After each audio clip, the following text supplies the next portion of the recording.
Hello all, Mike Logan, Ask Mike the Counselor 2 in Rockford, Illinois. It is Tuesday, February 9th, and I'd like to talk a little bit about counseling techniques, changing hot thoughts. The video just prior to this one, we talked about automatic thoughts and the role they play in feelings. And now that you've learned how to identify them, I want to teach you a specific tool, sort of a stress inoculation kind of tool that you can use to change a hot thought. Okay, so I want you to sit back and you're going to imagine a situation where you had some painful feeling, perhaps anger, embarrassment, or shame, and you're not in that situation right now. I just want you to imagine it until you begin to feel some of the feeling that you had that one time. And as you begin that feeling, have a paper and a pencil sort of close at hand and write down the thought that you're having just as the feeling begins or shortly thereafter.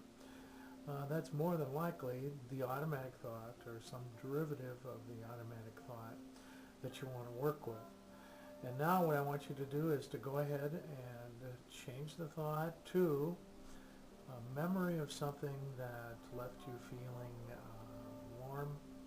You know, for me, it's pictures of my children's faces inside to do. That cues heart math, number one, and number two, it switches me from embarrassment or love or anger or contempt or disgust, any of those fear, more unpleasant feelings, not bad, but unpleasant feelings, to love. And then after I have switched back to love, I want to go ahead and remember the automatic thought and take myself back to that situation, an unpleasant situation where I had the unpleasant feeling, and begin to feel the feelings again. And then I want you to switch your thought to the happy thought, if you will.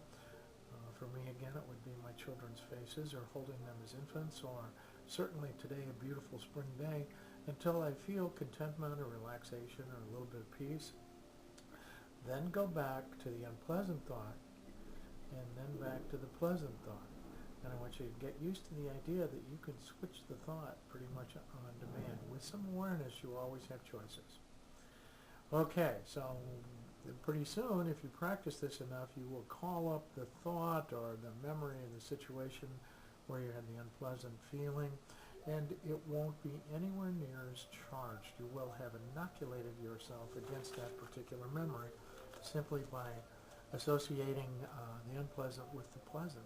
Thank you very much. Mike Logan, Counseling Technique, Changing Hot Thoughts.